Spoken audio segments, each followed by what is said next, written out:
Magdala et l'autre Marie allèrent sur la sépulture. Et voici, il y eut un grand tremblement de terre, car un ange du Seigneur descendu du ciel vint ouvrir la pierre et s'assit dessus.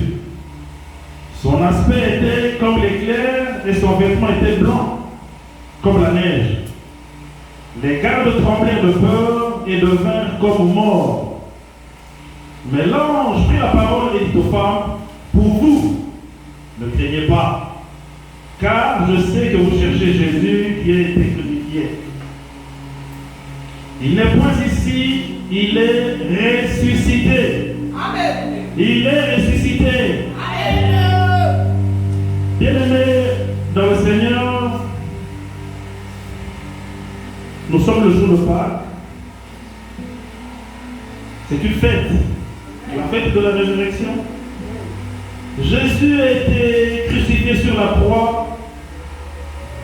Son côté fut percé, son sang a coulé. C'est l'image que les gens gardent de cet événement.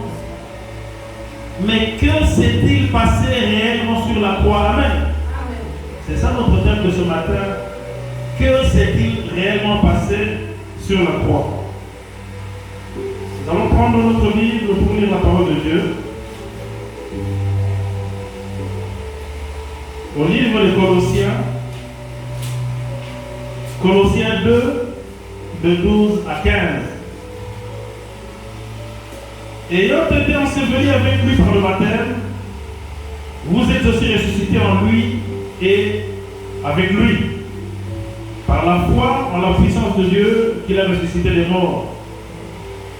Vous qui étiez morts par vos offenses et par la circoncision de votre chair, il vous a rendu à la vie avec lui, en nous faisant grâce pour toutes nos offenses. Il a effacé l'acte dont les ordonnances nous condamnaient et qui subsistait contre nous. Et il l'a détruit en le clouant sur la croix. Il a dépouillé les dominations et les autorités et les a livrées publiquement en spectacle en triomphant d'elles par la croix. Dieu Tout-Puissant, ceci est ta parole. Quelquefois mal comprise, Seigneur, quelquefois tordue, prêchée à travers. Des messages de la prospérité sont sortis même à partir du message de la croix, chose qui est une abomination. Mais Éternel Dieu Tout-Puissant, nous aimerons ce matin que je puisse nous faire comprendre quel est le vrai message de la croix. Qu'est-ce qui s'est réellement passé sur la croix, Seigneur? Nous ne sommes que de pauvres hommes sans intelligence. Laisse que le Saint-Esprit qui habite en nous puisse nous éclairer, afin que ta parole, qui est vive, puisse nous transformer. Ainsi nous avons prié au nom de Jésus-Christ. Amen. Amen. Amen. On peut s'asseoir s'il vous plaît. Bien dans le Seigneur, j'étais choqué en écoutant des messages de Pâques. Ça m'a fait mal au cœur. Ça m'a donné une larme aux yeux pour voir comment est-ce qu'on tord la parole de Dieu pour sortir un message erroné.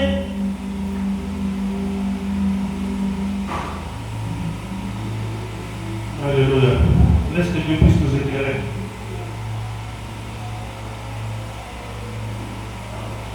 Ayant été ensevelis avec lui par le baptême, vous êtes aussi ressuscités en lui et avec lui, par la foi, en la puissance de Dieu qu'il a ressuscité les morts. Bien-aimé, le chrétien,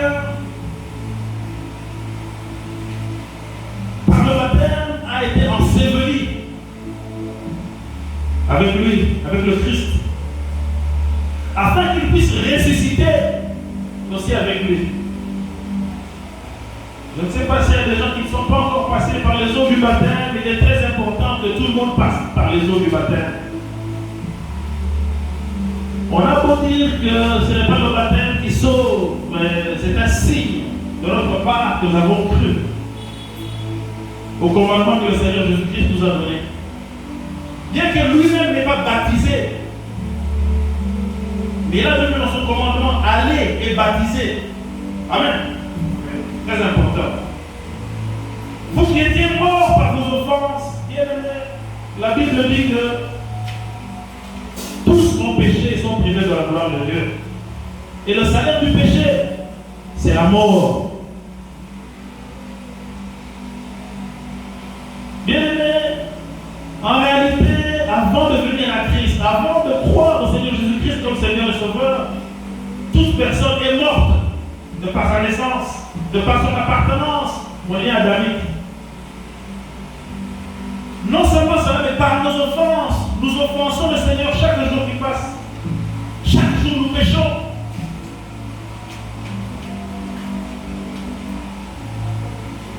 Mais nous nous avons venus à la vie avec lui, en nous faisant grâce. Il est temps qu'on parle du message de la grâce. Le message de la grâce commence à disparaître petit à petit de la parole de Dieu. Aujourd'hui, dans nos églises, on prêche un salut méritoire. Donc, pour avoir le salut, il faut le mériter. Ce qui est contraire à la grâce, bien aimé. La grâce est une faveur imméritée, personne ne le mérite. C'est là où nous nous dissocions quelque peu du message catholique. Moi, quand on me demande qu'est-ce que je reproche aux églises catholiques, ce n'est même pas Marie. Ce n'est même pas les statuettes ou quoi que ce soit. Ce que moi je reproche aux églises catholiques, c'est de n'avoir pas su comprendre le message de la grâce. Parce que l'église catholique, pour être sauvé, il y a la grâce et il y a votre propre mérite. Or, nous savons que le mérite annule l'œuvre du Christ sur la croix. Et c'est ce que moi je condamne dans les églises catholiques. Moi je ne condamne pas Marie, tout ça. Ça n'a rien d'important pour moi, ça c'est rien du tout. Mais ce qui est important, c'est le message de la grâce qui n'est pas respecté dans l'église catholique. Amen. Et je crois que le jour où nous prêcherons le message de la grâce, vous comprendrez. À l'église catholique, il faut mériter pour aller aux cieux. Ce n'est pas la grâce, ce n'est pas par la grâce. Il y a la grâce et le mérite. Or, nous savons que le Christ est jaloux de son œuvre sur la croix. Pour l'église catholique, l'œuvre du Christ ne suffit pas pour être sauvé. Mais pour nous, l'œuvre du Christ est complète. Et c'est ce qui nous amène au salut. J'aimerais que vous reteniez cela. Cessez de déranger les catholiques avec leur mari, tout ça, laissez ça. Ça n'a rien à voir avec le salut. Amen. Il a effacé, waouh, l'acte dont les ordonnances nous condamnaient et qui subsistait contre nous. Nous sommes tous passés par l'école. Quand on dit effacer, donc quelquefois d'ailleurs ici au Congo, quand on efface le tableau, on n'efface même pas bien le tableau. Mais sous notre cieux, en Europe par exemple, quand on efface le tableau, il y a même d'autres écoles ici, quand on efface le tableau, c'est avec une éponge avec de l'eau. C'est pas seulement il a pas la parole, c'est des noms. On efface et on ne voit plus rien. C'est ça effacer. Alors l'acte qui nous condamnait a été effacé. Ça n'existe plus, bien aimé. Le message de la croix.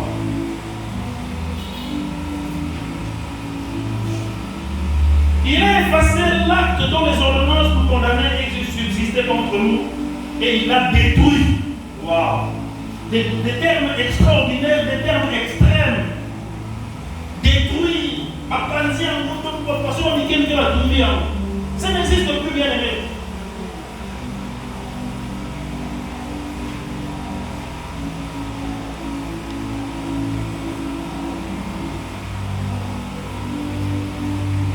Il l'a détruit en le clouant sur la croix. D'ailleurs, 2 Corinthiens 5, 17 nous dit, si quelqu'un est en Christ, il est une nouvelle créature. Les choses anciennes sont passées, et voici toutes choses sont nouvelles. Ça me fait mal. Ça me fait mal. J'ai le cœur en pleurs pour voir des églises de 10 000, 20 000 personnes qui prêchent un message contraire au message de Christ. Vous voyez, on va vous dire la destruction des hôtels. Mais qu'est-ce que cela veut dire? Ça vient de cette histoire. Le sang de Jésus-Christ ne suffit plus. Quand on a reçu le Seigneur Jésus-Christ comme Seigneur et Sauveur, on est une nouvelle créature. Pourquoi on détruit les hôtels qui ont déjà été détruits? Amen. Destruction des hôtels. Incroyable. On rend l'évangile difficile, on rend l'évangile compliqué, pourtant l'évangile est clair.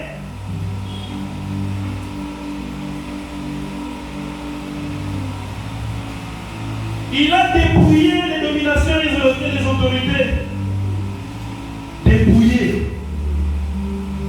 Dépouillé. J'étais dernièrement à l'aéroport Paris-Charles de Gaulle. Je vois un vice-premier ministre dépouillé de toute son autorité. Dépouillé. Désemparé. Il est habitué avec le protocole, on le prend et tout. Je vois, je dis, Excellence, mais mettez-vous dans le rang. Il dit, mais comment? Je vais me mettre dans le rang. Je dis, oui, mettez-vous dans le rang. Vous n'avez plus cette autorité. Quand vous débarquez à Paris, on vous prend dans le protocole, ça n'existe pas. Est-ce que vous comprenez ce que ça veut dire dépouiller? Autorité, mais l'homonie m'a cassé. On t'enlève le pouvoir. Alors, mon robot, là, vous l'avez. Là, nous sommes conservateurs de la presse. On a dit, Excellence, entrez. Ah oui, non, on ne voit pas beaucoup sur le avis. Non, cela c'est pour les citoyens européens. Ah oui, j'ai un passeport diplomatique. J'ai dit, c'est sans valeur. Entrez dans le rang, Excellence. Dépouillé.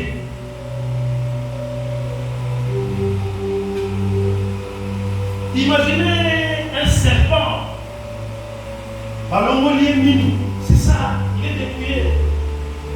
Lion, Balongolier Minou. Il n'a plus aucune force. C'est ça, dépouillé. Je me demande quelquefois comment on n'arrive pas à comprendre. On a peur du diable, on a peur des sorciers qui ont déjà été dépouillés. Amen.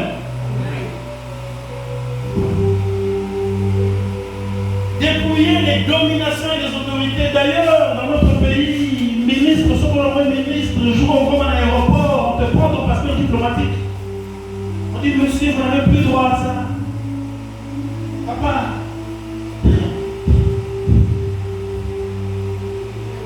Si on goûte à la camarade, tu peux même voyager dans le passeport diplomatique, mais à retour, à Botolia. Parce que tu n'as plus le droit, tu as été dépouillé.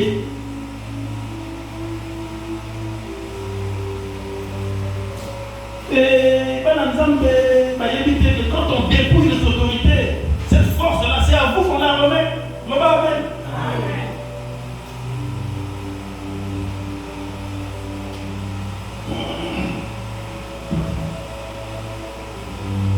Et les a livrés publiquement en spectacle en triomphant d'elle par la croix. Tout ça, bien aimé, c'est passé sur la croix. Mais ce sont des choses qu'on enseigne dans les églises.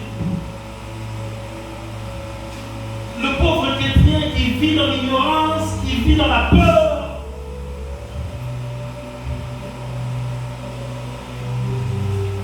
En 1941, au début de la guerre mondiale, on appelait la guerre du Pacifique, des prisonniers américains qui s'étaient évadés dans une prison des Japonais. Ils ont fui, ils se sont cachés dans la forêt et ils avaient peur de sortir. C'était en 1941. Ils sont restés dans la forêt 5 ans. La guerre est finie en 1945. Eux ne savaient pas que la guerre était finie. La guerre était déjà finie. Les autorités étaient déjà dépouillées, bien aimés. Mais ils continuent à vivre dans la souffrance, dans la forêt. Et c'est l'image des chrétiens d'aujourd'hui. Bien aimés, sur la croix, le Christ a déjà crucifié nos péchés, a effacé, a détruit l'acte qui nous condamnait. Mais le pauvre chrétien vit toujours dans la maltraitance, l'ignorance, dans la souffrance. Et la Bible dit, mon peuple périt par manque de connaissance. Bien aimé.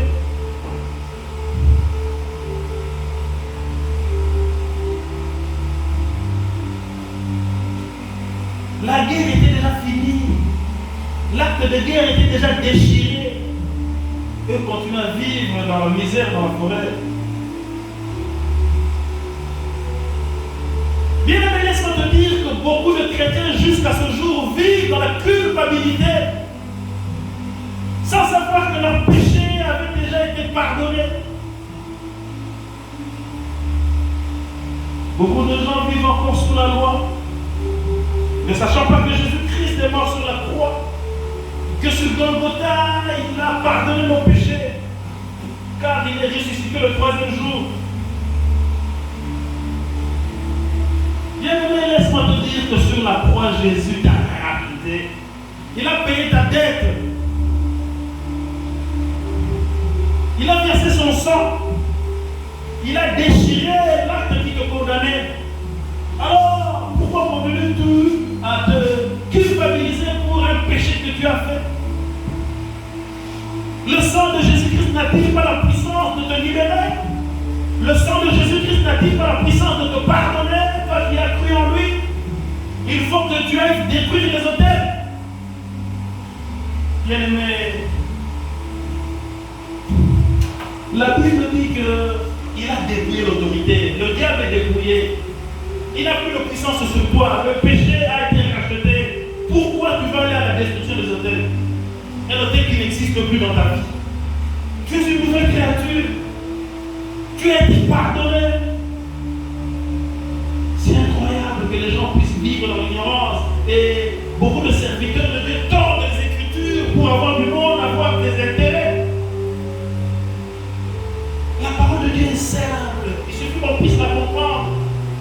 Mais laisse-moi te dire que ce n'est pas de votre faute, c'est de notre faute, nous les serviteurs de Dieu.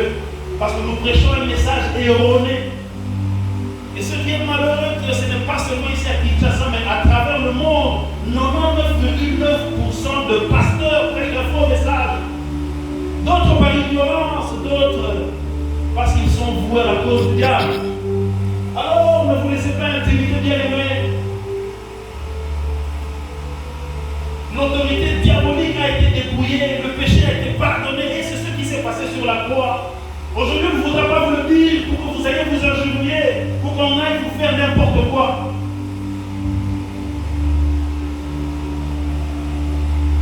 Bien-aimé, laisse-moi te dire que la puissance du sang de Jésus-Christ pardonne tout péché, efface tout péché. Mais pourquoi continues-tu à te culpabiliser? Pourquoi continues-tu à aller t'agenouiller pour qu'on te fasse une délivrance qui n'a même pas sa raison d'être? Destruction des autels. Il faudrait qu'on institue une police théologique pour qu'on puisse interdire les messages erronés. Et aujourd'hui, quand on en parle, on nous prend pour des gens, des illuminés, et pourtant nous disons la vérité. Nous faisons te dire la parole de Dieu. Je sais que parmi vous, beaucoup sont déjà partis à la destruction des autels. Alléluia. Ne cherchez pas à être comme le chien qui a vomi et qui rentre encore dans ses vomissures. Le sang de Jésus-Christ a la puissance de pardonner tout péché. Si vous le croyez, dites Amen. Amen. Arrêtez de vous morfondre.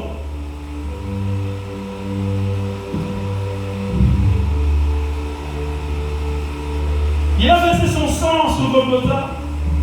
Il t'a racheté. Beaucoup de chrétiens sont entrés dans un camion avec la charge sur le dos.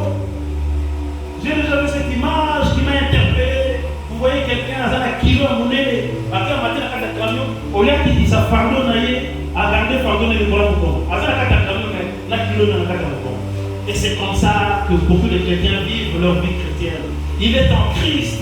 Il a accepté Jésus-Christ comme Seigneur et Sauveur, mais il continue à porter son fardeau sur le dos. Bien-aimé, quel est ton fardeau?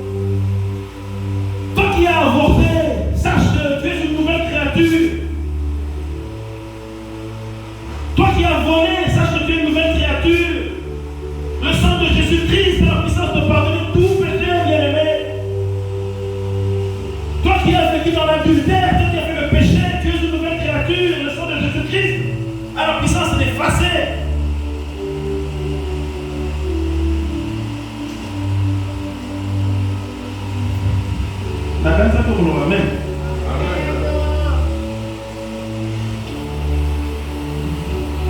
Toi qui as triché, sache qu'il n'y a plus de condamnation pour ceux qui sont en Christ. Aucun péché. Même si tu as assassiné quelqu'un, sache que tu es pardonné. Sache que le sang de Jésus-Christ a effacé la condamnation. Relève la tête, bien-aimé. Pourquoi as-tu les chiffres baissés? Pourquoi tu as été pardonné? Pourquoi continues-tu à vivre dans la culpabilité?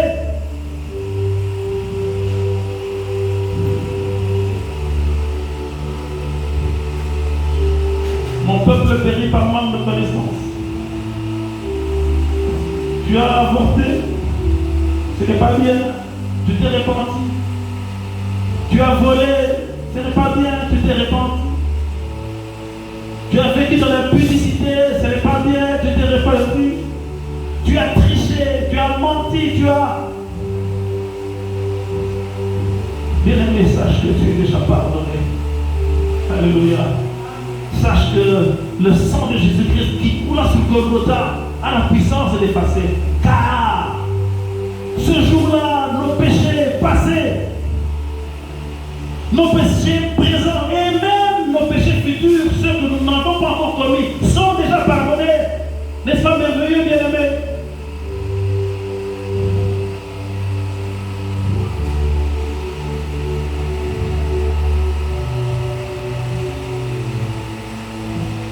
Bien-aimé, regarde à Christ. Viens déposer ton fardeau au bas de sa croix. Relève ta tête, car sur la croix, Jésus-Christ a payé pour toi. Il t'a racheté. Tu es libre. Ta dette a été payée. C'est cela qui s'est passé sur la croix.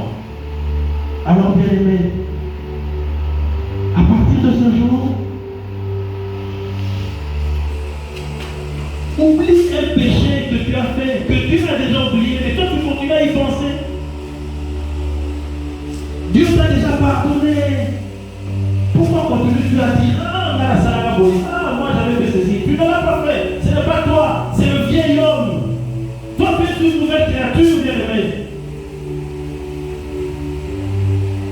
Si tu arrives à comprendre cela, tu vas couper ta tête, on va prier. Nous allons prier pour que le Seigneur puisse nous éclairer. Nous allons prier pour le remercier parce qu'il a pris notre place sur la croix. Nous allons prier afin que toute la gloire nous revienne. Donc au dernier jour, toute la gloire puisse être en nous. Dieu Tout-Puissant, nous te remercions pour ce message qui nous éclaire. Nous te remercions pour ce message qui nous redonne la vie. Nous te remercions, Dieu Tout-Puissant, parce que tu as pris ma place sur la croix. Aujourd'hui, je peux relever ma tête. Aujourd'hui, je suis plus que vainqueur. Je suis une nouvelle créature. Tu m'as dépouillé du vieil homme avec toutes ses fêlures, avec tous ses péchés. Et je ne peux que te dire merci. Pendant que la chorale chante une chanson de remerciement, une chanson pour glorifier Dieu,